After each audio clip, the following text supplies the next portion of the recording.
زندگی گزاریں۔ دوسرا، حضور نے ہمیں ایک اخلاق بڑا سکھایا، وہ یہ ہے کہ رزق ہمیشہ پاک صاف کھائیں۔ رزق ناپاک ہو نا، رزق ناپاک ہو تو وہ بیماری لائے نہ لائے بے سکونی ضرور لاتا ہے، بے قراری ضرور لاتا ہے۔ امام شافعی رحمۃ اللہ تعالیٰ علیہ کی خدمت میں جب کسی نیک آدمی کے گھر سے کھانا آتا تھا نا، حلال رزق، تو امام صاحب زیادہ کھاتے تھے۔ لوگ کہتے تھے حضور آپ روٹین سے زیادہ کیوں کھاتے ہیں؟ کہتے ہیں یار یہ رزق اتنا حلال ہے، جہاں جہاں جاتا ہے نور ہی بنتا جاتا ہے۔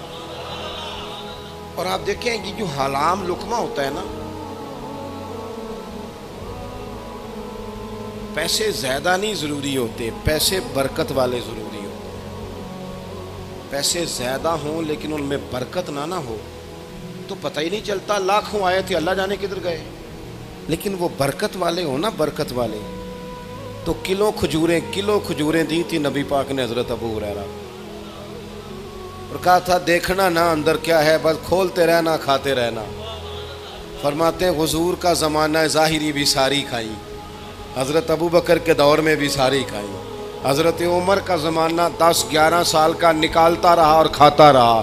اب تنگی یہ داماں پہ نہ جا اور بھی کچھ مانگ، کھاتا رہا۔ وہ تو حضرت عثمان غنی کے زمانے میں وہ برتن گم ہو گیا، ورنہ رزق تھوڑا ہو برکت والا ہو، وہ دور اچھا تھا یار۔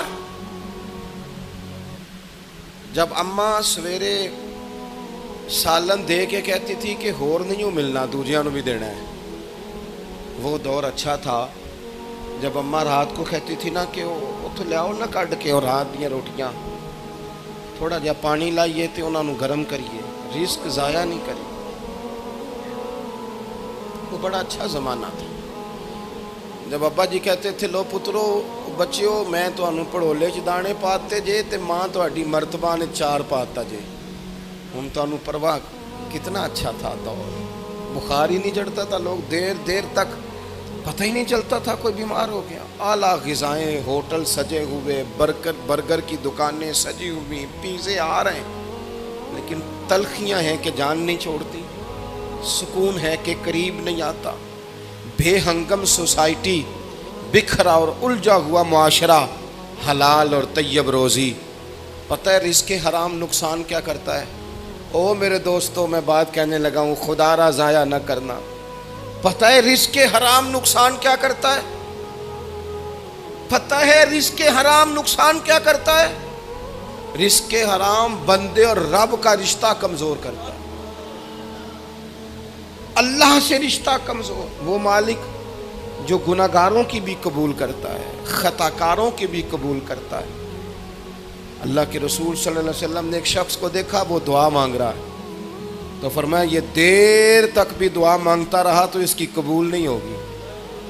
حضور رب تو کریم ہے، وہ تو کرم کرتا ہے، فرمایا نہیں قبول ہوگی۔ وجہ فرمایا جو اس نے کپڑے پہنے ہیں وہ حرام پیسوں کے، جو اس نے کھایا ہے وہ حرام پیسوں کا ہے، جو اس نے پیا ہے وہ حرام پیسوں کا ہے۔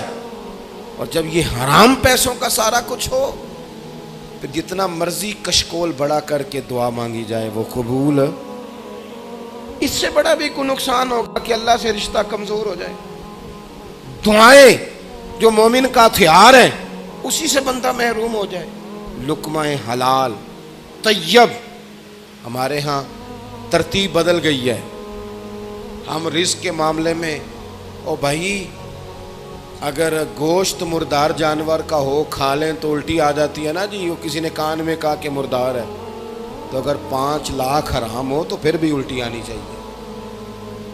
اگر 20 لاکھ حرام کا ہو تو وہ ہمارے ایک دوست کہا کرتے تھے کہ عجیب کرائیٹیریا ہم نے بنایا ہے، عجیب ہم نے میرٹ بنایا ہے۔ ایک شخص نے ایک مہنگا جوتا کہیں گرا ہوا دیکھا، 1 پاؤں ملا اسے، مہنگا جوتا تھا، تو وہ اس نے شور کیا یہ کس کا ہے، یہ کس کا ہے، یہ کس کا ہے۔ تھوڑا سا وہ ڈھونڈ رہا ہے یہ مالک کون ہے، اس کا ڈھونڈ رہا ہے۔ تھوڑا سا آگے گیا تو اسے جوتے کا دوسرا پیر مل گیا، پھر اس نے مالک ڈھونڈنا بند کر دیا۔ اس طرح کا تقویٰ نہ اختیار کریں، آپ دیانت کے ساتھ اپنی زندگی گزاریں۔ تیسری اور آخری بات جو آپ سے بڑی